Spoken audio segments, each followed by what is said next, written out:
అందరికీ మరణాత ప్రార్థన చేసుకుందాం.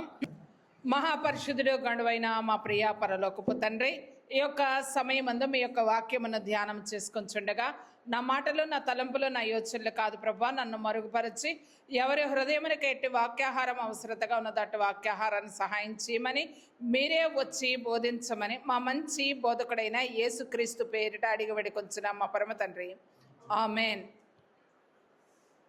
మనము ఈ దినమందు చదువుకోబడిన వాక్య భాగములో నుండి అపోస్తలుడైన పౌలు తిమోతికి రాసిన 2వ పత్రిక 4వ అధ్యాయము 1వ వచనం నుండి 5వ వచనం వరకు మనము ధ్యానము చేసుకుందాం. దేవుని ఎదుటను సజీవులకును మృతులకును తీర్పు తీర్చు క్రీస్తు యేసు ఎదుటను ఆయన ప్రత్యక్షత తోడు ఆయన రాజ్యము తోడు నేను ఆనబెట్టి చెప్పినదేమనగా. చాలండి, ఇది చెప్పుకున్నాక మిగిలిన వచనాన్ని మనము చదువుకుందాము. ప్రస్తుతము మనం ఈ లోకములో దేవుని వాక్యములో అనేక రకరకాలుగా వింటూ ఉన్నాం, అనేక రకరకాలుగా మనము తలపోస్తూ ఉన్నాం.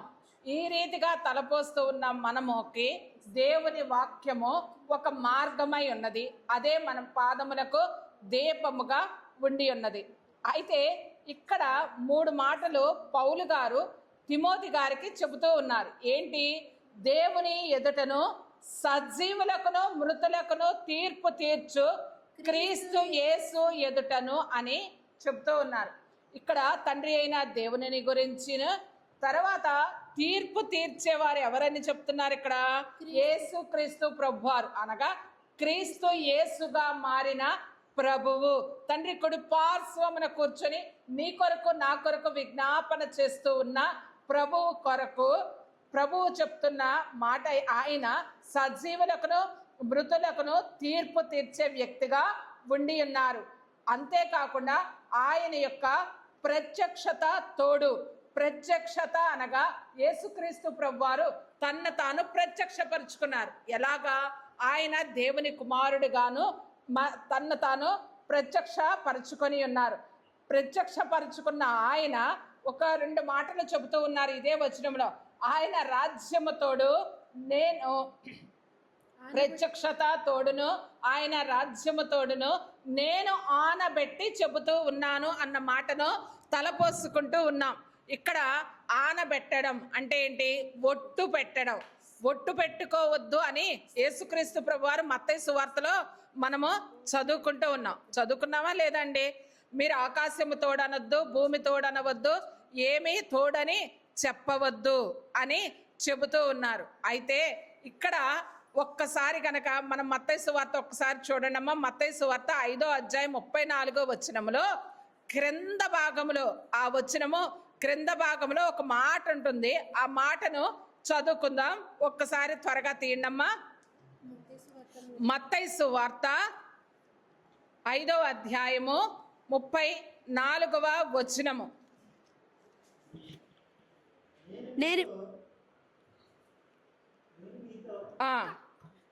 గోమ్మా ఇక్కడ చూడండి.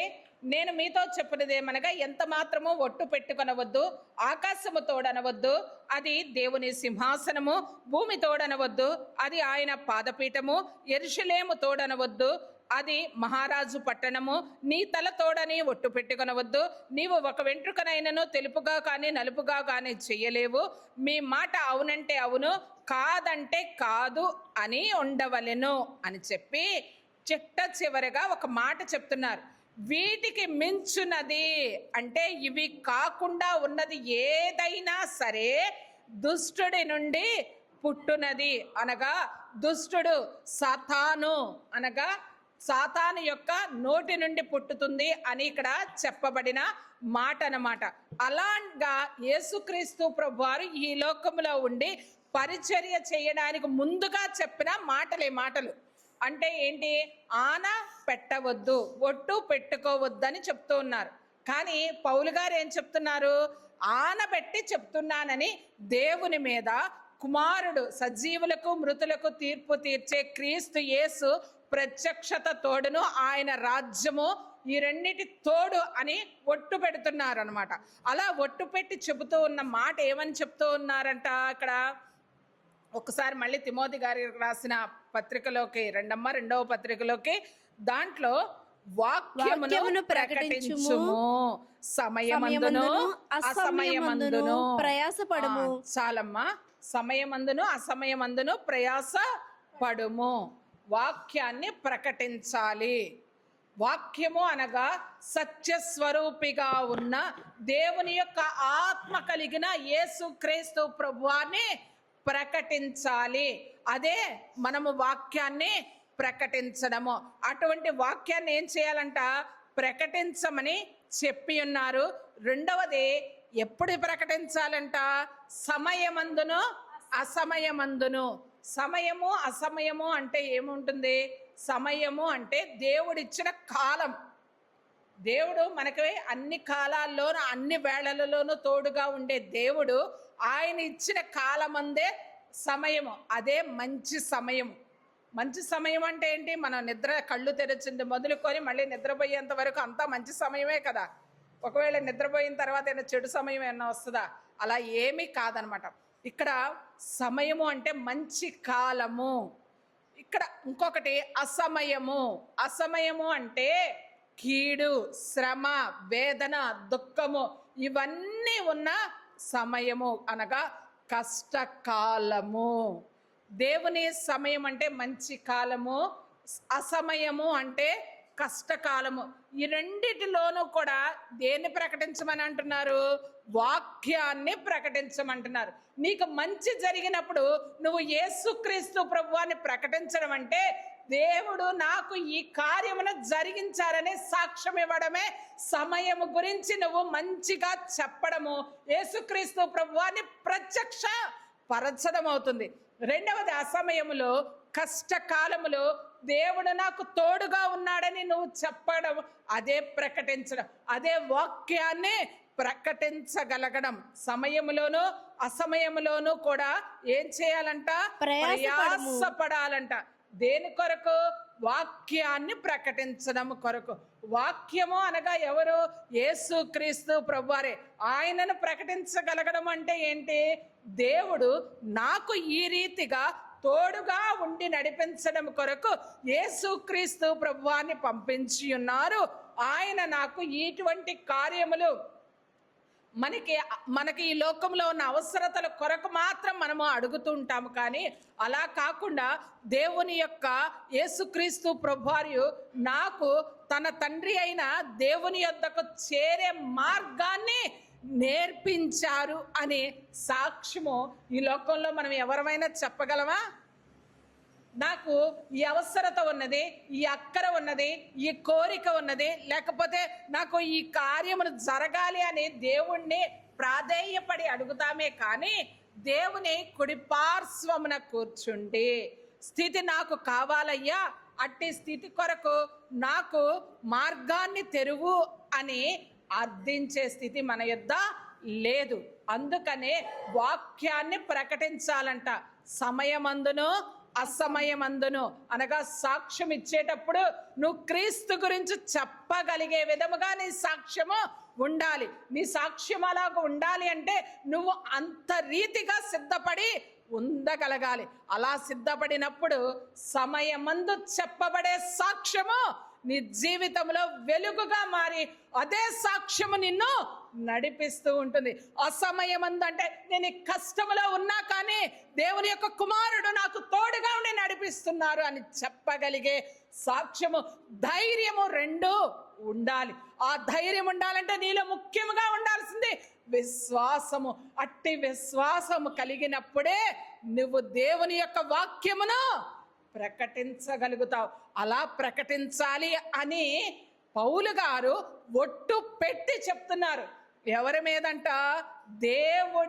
దేవుని మీదను క్రీస్తు యేసు ప్రభువారి మీదను, ఇద్దరి మీదను ఒట్టు పెట్టి నేను చెబుతున్నానని ఎంత ధైర్యంగా చెప్తున్నారో చూడండి. మనము అందరినీ చూస్తుంటాం. అంటే కొత్త నిబంధన పాఠ్యభాగంలోనికి వచ్చినప్పుడు క్రొత్త నిబంధన పాఠ్యభాగంలో అనేక రకరకాలుగా అనేక పరిశుద్ధుల గురించి కానీ అంటే శిష్యుల గురించి వీళ్ళందరి గురించి మనం ఏం చేస్తూ ఉంటామంట, చెబుతూ ఉన్నా కానీ పౌలు గారు ప్రభువారిని చూడలేదు. ప్రభువారి యొక్క స్థితిని అంటే ఆయన ఉన్న సమయంలో పౌలు గారు రాలేదు. యేసుక్రీస్తు ప్రభువారు చనిపోయిన తర్వాత ఆయన గురించి సాక్ష్యం ఇచ్చే వారిని చంపడం కొరకు మాత్రమే పౌలు గారు ఉన్నారు. అవునా కదమ్మా? నియమించబడిన వ్యక్తులలో ఉండి ఉన్నారు. అలా ఉన్న ఆయన యేసుక్రీస్తు ప్రభువారి గురించి ఎంత ధైర్యముగా సాక్ష్యం ఇచ్చారో చెప్పండి.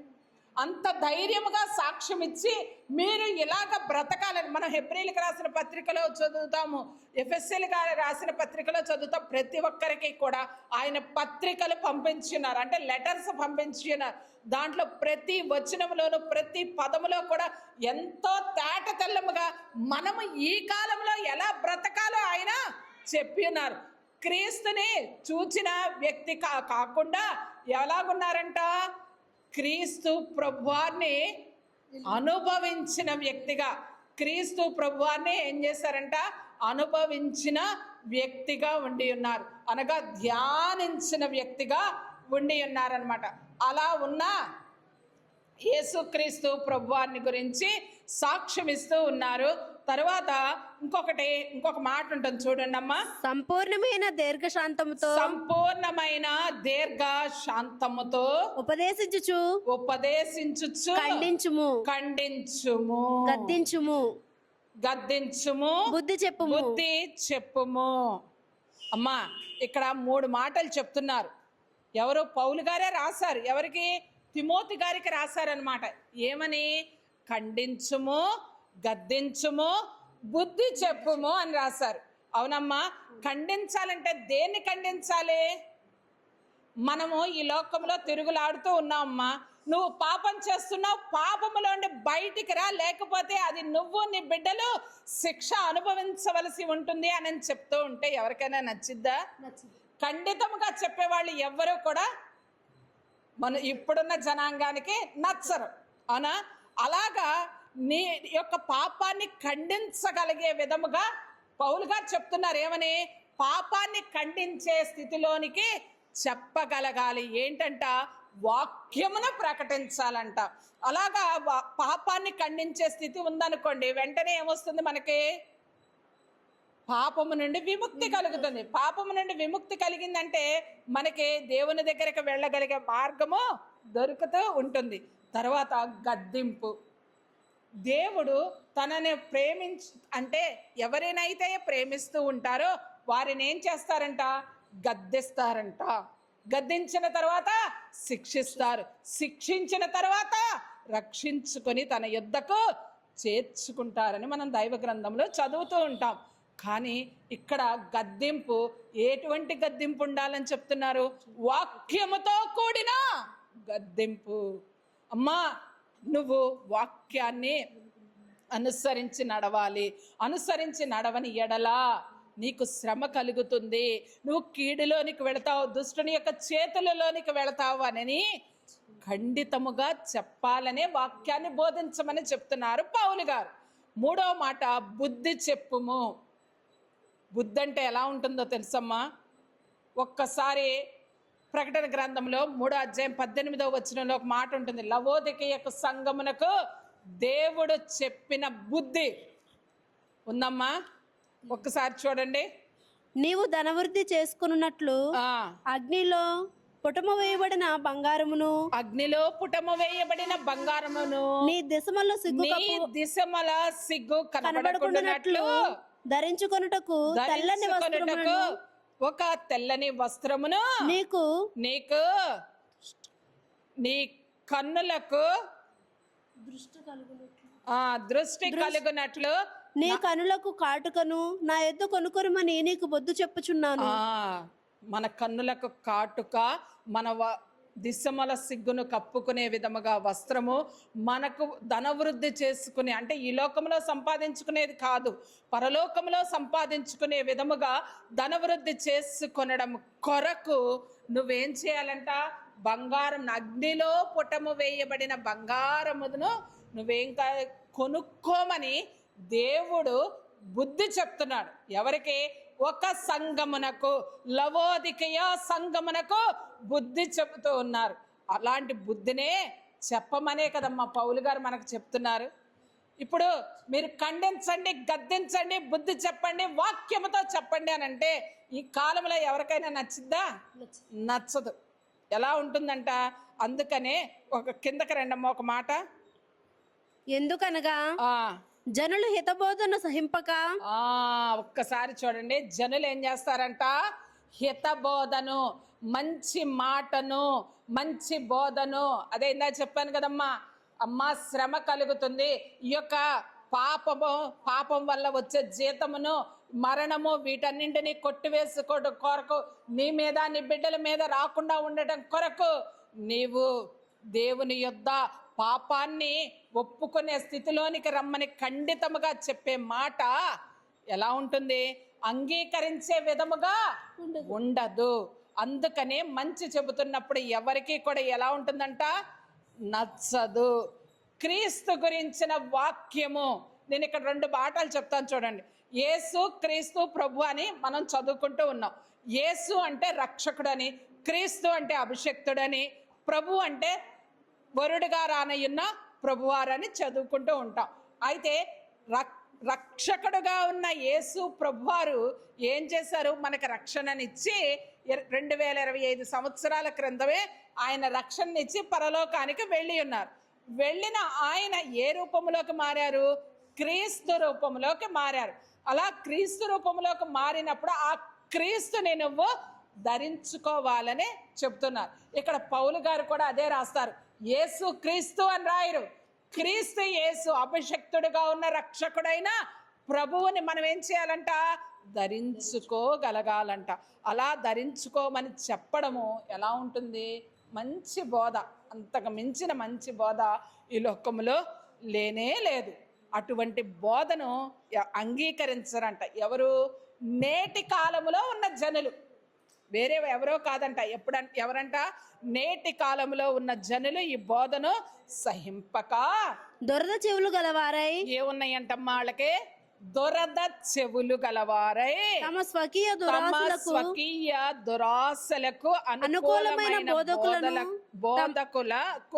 బోధకులకు పోగు చేసుకొని. చూడండి, మోషే గారు ఉంటారు. మనం నిర్గమాకాండ ధ్యానాంశాల్లో ఉన్నాం కాబట్టి మోషే గారు ఉన్నారు. మోషే గారు ఫరో గారికి, బాబు మమ్మల్ని పంపించండి, మేము వెళ్ళి దేవునికి చెల్లించాల్సిన బలులన్నింటినీ చెల్లించి మళ్ళీ తిరిగి వచ్చేస్తాము అని అంటే ఫరో గారికి నచ్చిందా? నచ్చలేదు. అప్పుడు దేవుడు ఏం చేశారు? ఇశ్రాయేలీల జనాంగాన్ని విడిపించడం కొరకు 10 అద్భుతములను చేసి ఇశ్రాయేలీల జనాంగాన్ని తీసుకొని వచ్చారు. తీసుకొని వచ్చినప్పుడు ఆ యొక్క అద్భుతాలని మోషే గారితో పాటు ఇశ్రాయేలీల జనాంగము చూశారు, ఐగుప్తు జనాంగము చూశారు, ఇద్దరు చూశారు. కానీ వెంటనే సడుక్కున్నది గనుక్కున్నది ఎవరు? ఇశ్రాయేలీల జనాంగమే. వాళ్ళకి ఏం కావాల్సి వచ్చింది?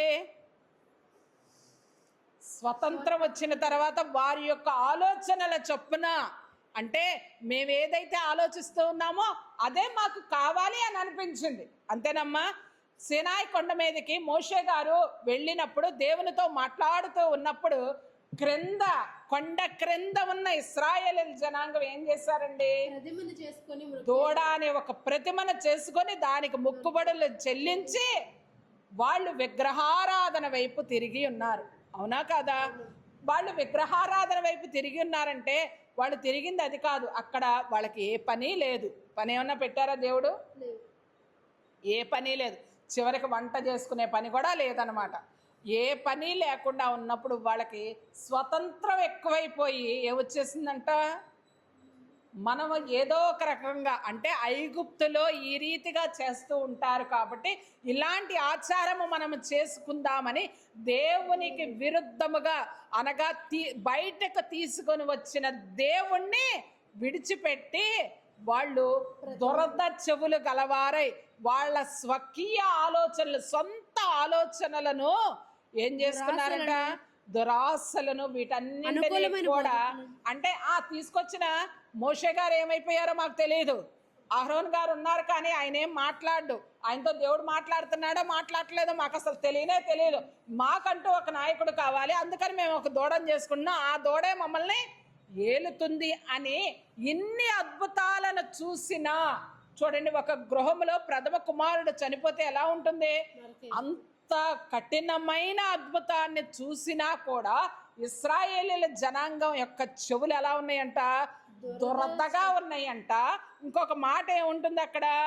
దురాశల చొప్పున, తమ స్వకీయ ఆ దురాలోచనల చొప్పున వాళ్ళు ఏం చేసుకున్నారు? ఒక ప్రతిమను చేసుకొని దేవునికి విరుద్ధముగా పాపము చేశారు. అక్కడ ఉండిపోయి అంటే సేనాయి పర్వతం క్రింద ఉండిపోయిన అహరోను గారు వాళ్ళందరూ చెప్తూనే ఉన్నారు, ఇలా చెయ్యకూడదమ్మా అని అన్నా కానీ అహరోను గారినే ఏం చేయడానికి వచ్చారు?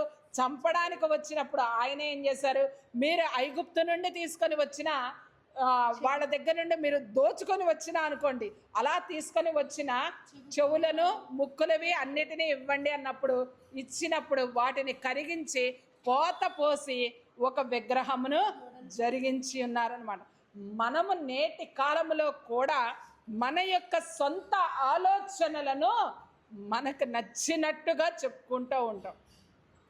మన చెవులు హితబోధ చెప్తే వినవు, మంచి మాటలు చెప్తే వాటిని వినవు.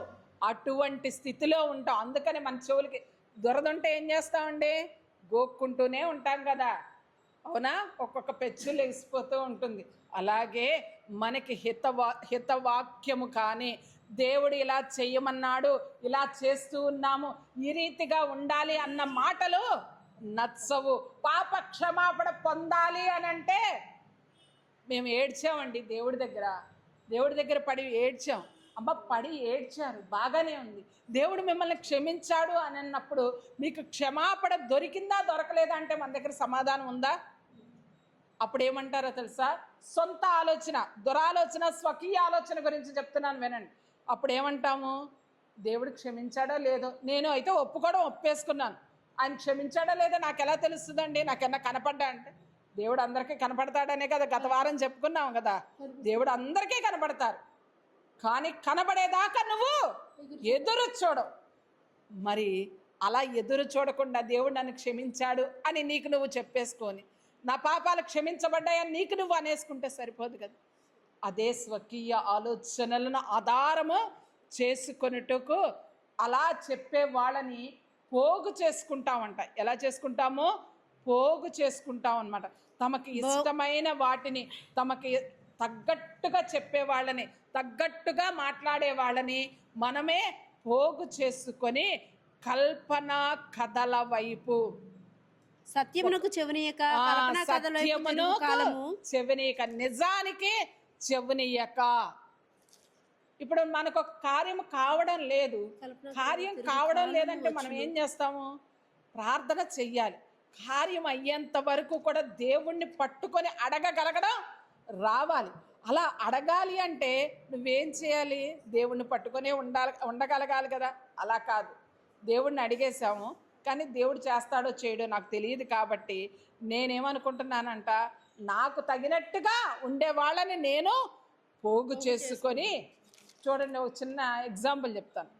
అమ్మ, ఉపవాస ప్రార్థన చేసేయండి అమ్మా, మీ అప్పులు తీరిపోతాయి. ఉపవాస ప్రార్థన చేసేయండి అమ్మా, మీకు డబ్బులు వచ్చేస్తాయి. ఉపవాస ప్రార్థన చేసేయండి అమ్మా, మీకు రోగం పోద్ది. కుదురుతుందమ్మా? మిరాకిల్స్ అంటుంటారు.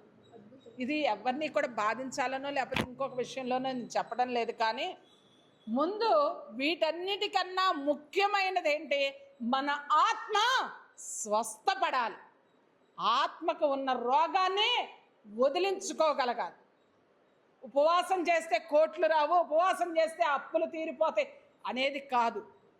నీ మాట దేవుడికి వినపడాలంటే నీ యొక్క స్థితి దేవునికి నీకు మధ్య అడ్డుగోడగా ఉన్నది. అలాంటి అడ్డుగోడగా ఉన్నప్పుడు నువ్వు చెప్పేది ఆయన ఎలా వింటాడు? అలా వినలేడు కాబట్టే ముందు నువ్వేం చేయాలి? నీ పాపాలను ఒప్పుకునే విధముగా ఖండించేసుకోవాలంట. ఖండన అంటే కట్ చేసుకోవడం లాగా అనుకో. ఒక చెట్టుని మనం ఖండించేస్తాం అంటే తెగ నరికి వేస్తావు అనమాట. అలా ఖండించుకోగలగాలంటే నువ్వు వాక్యముతోనే ఖండించుకోగలవు. ఆ వాక్యమే మనము హెబ్రీలకు రాసిన పత్రికలో చదువుతాం. ఏమని? మన ప్రాణాత్మలను మూలుగులను విభజించినంత మట్టుకుగా దేవుని యొక్క వాక్యము మన మూలుగులలో దూరుచ్చు అని రాయబడి ఉంటుంది. అంటే మన యొక్క మూలుగులలో, మన యొక్క రక్తములో, మన యొక్క శరీరములో దేవుని యొక్క వాక్యము అనే ఖడ్గము దిగగలగాలి. అలా దిగినప్పుడు నువ్వు కల్పన కథల వైపు కాదు కదా. ఎలా ఉంటావు? నీ మాట దేవుడు వినేంత వరకు, దేవుడు మళ్ళీ తిరిగి సమాధానం చెప్పేంత వరకు కూడా నువ్వు దేవుని వైపే చూస్తూ ఉండగలిగే ధైర్యము, విశ్వాసము నీలో ఉంటూ ఉంటాయి అన్నమాట. తర్వాత ఇంకో మాట ఉంటుందమ్మా, త్వరగా చూడండి. అయితే నీవు అన్ని విషయములలో మితముగా ఉండుము. నీవు అన్ని విషయములలో మితముగా ఉండుము. దేవుడు చేశాడని పొంగవద్దు, దేవుడు చేయలేదని నిందించవద్దు. దావీదు గారు చెప్తుంటారు, నేను ధనవంతుడనైతే ధనములో పడి నేను నిన్ను మర్చిపోతానేమో, పేదవాడినైతే నాకు ఆకలి కొనినప్పుడు నేను నిన్ను దూషిస్తానేమో. అలా కాకుండా నిరంతరము నా అంతరంగము, నా మనస్సు నీ మీద ఉండే విధముగా అట్టి ఆత్మను సహాయం చేయమని దివారాత్రులు దినమునక 7 మార్లు ఆయన ప్రార్థన చేసేవారు. అలాంటి ప్రార్థనను చేయడమే మితముగా ఉండడం. నేను నిజముగా చెప్తున్నానమ్మా, దేవుని సన్నిధిలో ఉండి దేవుడు చెప్పినట్టు దేవునితో మాట్లాడే అనుభవంలోనికి వచ్చినప్పుడు నువ్వు ఎలా ఉంటావంట? మితముగానే ఉంటావంట. దేనిలోను నాకు ఉంది కదా అని నువ్వు ఎగిరి పడవు, లేదు కదా అని ఇంకొకళ్ళ మీద నింద వేయు. అంటే తక్కువగానే తగ్గించుకునే అంతరంగము నీలోనికి వస్తూ ఉంటుంది. అది మితముగా. రెండో మాట, ఇంకో మాట, శ్రమపడుము, సువార్తికుని పని చేయము, నీ పరిచర్య. ఒక్క నిమిషం, ఇక్కడ చిన్న వివరణ చెప్పాలి అని అనుకున్నా. శ్రమపడుము అంటారు. ఇక్కడ పౌలు గారు చెప్తూ ఉన్నారు, నువ్వు దేవుడి దగ్గరికి వెళ్ళాలంటే మృతులకును సజీవులకును తీర్పు తీర్చే క్రీస్తు యేసు ఎదుట నువ్వు నిలవబడాలి అంటే శ్రమ పడాల్సిందే. లోకములో మనము కళ్ళు తెరిచినది మొదలుకొని మళ్ళీ ఈ లోకము ప్రయాస ముగించేంత వరకు నువ్వేం చేయాలంట? శ్రమ పడాల్సిందే. నాకు కష్టాలు పోవడం లేదు, నాకు శ్రమలు పోవడం లేదు, నాకు ఇంత బాధ ఉంది, ఇంత వేదన ఉంది, ఎవరూ చూడలేదు, దేవుడు కూడా చూడలేదు అని అనుకుంటూ ఉంటాం. అనుకోవడం అనేది మానవ నైజం, సహజం. కానీ ఇక్కడ గుర్తుపెట్టుకోవాల్సింది ఏంటంట? శ్రమ పడమని దేవుడే చెబుతూ ఉన్నారు. అవునా? సువార్తికుని పని చేయము. సేవ, సువార్త. సువార్త అంటే మంచి వార్త. మంచి వార్త అంటే ఏంటి? ప్రభువారు ఈ లోకంలోకి వచ్చారు. ఎవరి కోసం? నా కోసం వచ్చారు. ఎవరి కోసమో రాలేదు, నా కోసం వచ్చారు. నా కోసమే ఆయన ఏం చేశారు? నన్ను, నా బిడ్డలను కాపాడడం కోసము నన్ను సిలువ మీద నుండి క్రిందకు దించి ఆయన సిలువ మీద నా బదులు చనిపోయారు. మళ్ళీ తిరిగి లేచి 3వ దినమందు లేచి వెళతా నాకు ప్రమాణం చేశారు. ఏమని? నేను మళ్ళీ తిరిగి వస్తాను, నేను నిన్ను తీసుకొని వెళ్ళి నా ప్రక్కన కూర్చుండబెట్టుకుంటానని ప్రమాణం చేశారు. ఆ మాట చెప్పడమే సువార్త పని చేయడం. ఆ మాటనే ఇప్పుడు ప్రభువారు వెళ్ళిపోయినా కానీ ప్రతిరోజు నీతో మాట్లాడడానికి నీ దగ్గరకు వస్తారు కదా. రేయి మొదటి జామున వస్తానని దేవుడే చెప్తూ ఉన్నారు కదా. అలా వస్తాను అన్నప్పుడు ఆయనను కలుసుకోవడానికి నువ్వు రోజు వెళితే ఆయన ప్రమాణాన్ని మర్చిపోతారా? మరచిపోరు. ఎందుకంటే వాగ్దానం చేసిన వాడు నమ్మదగిన వాడు. ఇక్కడ చెబుతున్న మాట కూడా అంతే. సువార్త పని చేయము. నా కోసము ప్రభు ఇలా వచ్చారు, నన్ను ఈ రీతిగా రక్షించారు అని నువ్వు ఎవరికైనా కానీ ఆ మాటను చెప్పగలిగావా? ఆ మంచి వార్తను బోధించగలిగావా? లేదా ఆ మంచి మాటను తలపోసుకుంటూ ఇంకా వృద్ధి చేసుకోగలిగావా? ఆయన చెప్పిన మాటలు, ఆయన చెప్పిన బోధలు, ఆయన చెప్పిన ఉపమానములన్నింటినీ తలపోసుకుంటూ ఆయనకి కావలసిన విధముగా వస్త్రములను ఏనాడైనా ధరించుకునే విధముగా అట్టి సిద్ధపాటుకు వెళ్ళావా? ఆయన అడిగిన ఫలములు నువ్వు ఇవ్వగలిగే అంజూరపు చెట్టుగా ఉన్నావా? ఏ కదమ్మా స్వార్థ పని చేయడం అంటే, నలుగురికి బోధించడం కాదు, ముందు మనము చెయ్యాలి, మనము అనుభవించాలి, అనుభవించిన దానినే ఇంకొకరికి చెప్పాలి, అనుభవమే ఇంకొకరికి చెప్పగలగాలి. అలా చెప్పగలిగే సువార్త పని చెయ్యాలి అని చెప్తున్నారు. అలా చెప్తే మనకి ఒప్పుకుంటాం, మన అంతరంగం ఒప్పుకుంటుందా? ఒప్పుకోదు. మనకేం కావాలి? కల్పన కథలు. ఆహా, పలానా చోట 7 వారాలు మనం మోకాళ్ళ మీద అలా వెళ్ళామనుకోండి, మన కార్యం అయిపోతుందమ్మా. అలా కాదు కదా, అనేక రకాలు ఉంటాయి. 7 మార్లు చెయ్యాలి. ఎందుకంటే దైవ గ్రంథంలోనే చెబుతూ ఉన్నారు. ఏమని? నయమాను గారు 7 మార్లు మునిగిన తర్వాత అని చదువుతూ ఉంటాం. కానీ ఇక్కడ జ్ఞాపకం పెట్టుకోవాల్సింది ఏంటో తెలుసా? నీ ఆత్మ శుద్ధిగా ఉన్నప్పుడు నీ దగ్గరకు దేవుడే దిగి వస్తారు. నువ్వు పిలిచిన వెంటనే ఆయన మేఘవాహనుడై వచ్చి నీ ప్రక్కన ఉండిపోతారు. అలా ఉండగలిగే విధముగా నువ్వు ఆయనకి నచ్చిన విధంగా మారాలి. అలా మారకుండా నాకు చెయ్యయ్యా, నువ్వు చెయ్యట్లేదు కాబట్టి నాకు నచ్చినట్టు నేను చేసేసుకొని అది నువ్వే చెప్పేశావు అని నేను అనుకుంటే, అది నేను నాకు నచ్చిన విధముగా నాకు నచ్చిన వాళ్ళని ప్రోగు చేసుకొని చెబుతున్న స్థితిలో ఉంటాను. తరువాత నీ పరిచర్యను సంపూర్ణముగా జరిగించుము. నీ పరిచర్యను సంపూర్ణముగా జరిగించుము. ఇక్కడ పరిచర్య అంటే దేవుని వాక్యాన్ని బోధించడము లేదా సంఘమును నడపడము ఇలా అనుకుంటారు. ఈ లోకములో మనం ఒకరిని చూస్తూ ఉంటాం. ఎవరు ఆయన? దేవునితో కూడా నడిచి వెళ్ళిపోయిన హనోకు గారిని చూస్తూ ఉంటాం. ఆయన చేశారండి పరిచర్య. దేవునితో కలిసి నడిచే పరిచర్య ఆయన చేసి ఉన్నారు. అలా చేశారు కాబట్టే దేవునితో కూడా వెళ్ళిపోయారు. ఆయనకి 70 వయసు వచ్చిన తర్వాత మళ్ళీ 300 సంవత్సరాలు దేవునితో కలిసి నడవడం అంటే ఏమైనా చిన్న విషయం అనుకుంటున్నారా? మనము కరెక్ట్గా ఒక 10 దినములు సన్నిధి చేయమంటే తెల్లవారుజామున 3 గంటల ప్రాంతంలో లేచి 3 గంటలకల్లా మోకరించగలిగే స్థితి చేయమంటే 10 రోజులకి ఏమొస్తుంది? 10 రోజులు కాదు, 3 రోజులు చేస్తామేమో. 4వ రోజు నుండి బద్ధకం, లేకపోతే కాళ్ళు నొప్పులు, ఏవేవో ఆరోగ్య సమస్యలు అన్నీ వస్తూ ఉంటాయి. మనం దేవుని దగ్గరికి వెళ్ళడానికి అంత కష్టంగా ఉన్నప్పుడు దేవునితో కూడా నడవగలిగే హానోకు గారు చేసినట్టమ్మా పరిచర్య. ఆ పరిచర్యను ఆయన ఎలా చేశాడు? సంపూర్ణముగా చేసి ఉన్నారు కాబట్టి దేవుడు అతనిని తీసుకొని పోయెను. దేవునితో నడుస్తూ ఉన్నప్పుడు దేవుడు అతనిని తీసుకొని పోయెను గనుక అతను లేకుండెను అని మనము దైవ గ్రంథంలో చదువుతూ ఉంటాం.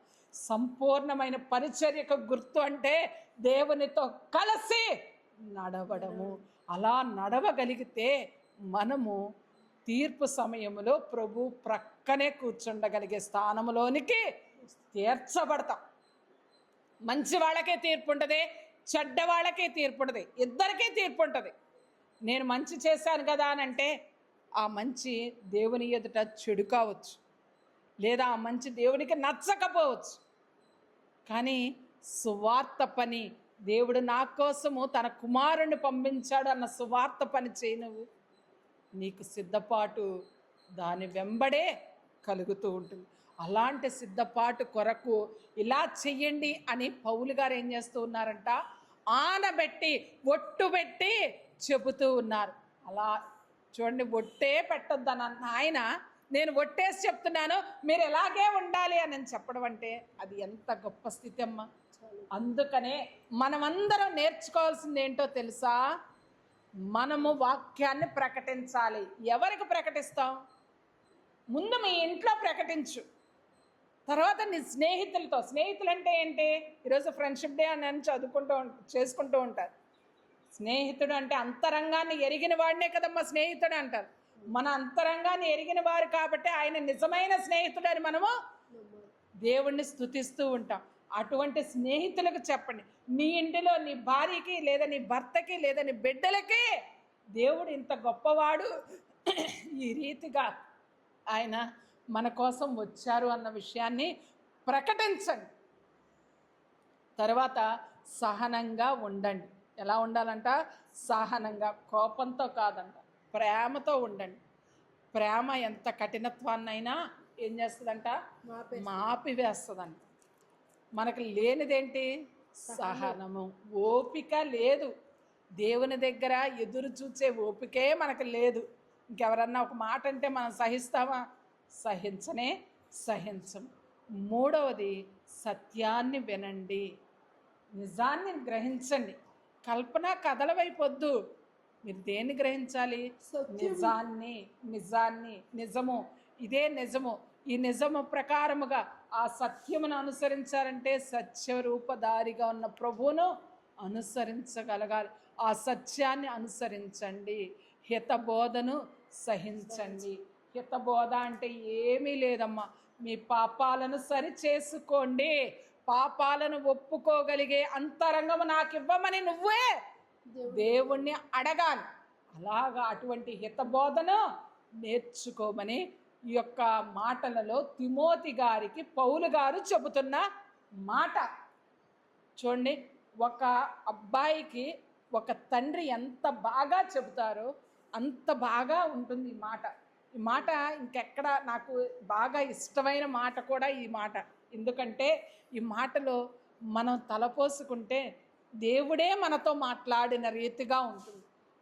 ఈరోజు ఈ మాట, ఈ పని చేయమన్నారంటే వాక్యాన్ని ప్రకటించడం కష్టం కాదు, సహనంగా ఉండడం కష్టం కాదు, హితబోధన అనుసరించడం లేదా హితబోధ వినడం అనేది కష్టమైన పనే కాదు, సత్యాన్ని గ్రహించడం కూడా కష్టమైన పని కాదు. దీన్ని అనుసరిస్తే నువ్వు క్రీస్తు యేసు ఎదుట నువ్వు నిలబడతావు అనే కదా ఇక్కడ చెప్తుంది పౌలు గారు. ఒట్టేసి చెప్తున్నారమ్మా. దేవుడు వద్దన్నా కానీ ఒట్టేసి చెప్తున్నారంటే ఆయన ఎంత అనుభవించి చెప్పి ఉంటారన్నమాట. ఆ మాటను మనము కూడా తలపోసుకుంటూ దేవుని యొక్క స్థితిని అందుకోగలిగే ధన్యత త్రిత్వ తండ్రి మన ಎಲ್ಲರಿಗೂ అనుగ్రహించును గాక. ఆమేన్. దేవా, వెత్తబడిన వాక్యాన్ని దుష్టుడు దొంగిలించకుండా వాడిని దూరపరచను. ఈ మాటలు నాయన ప్రతి ఒక్క అంతరంగంలో ఫలించే స్థితిని సహాయం చేసి నడిపించమని ప్రార్థన అంగీకరించమని యేసుక్రీస్తు నామమున అడిగి వేడుకొంచున్నాము పరమ తండ్రి. ఆమేన్. అందరికీ మన్నా.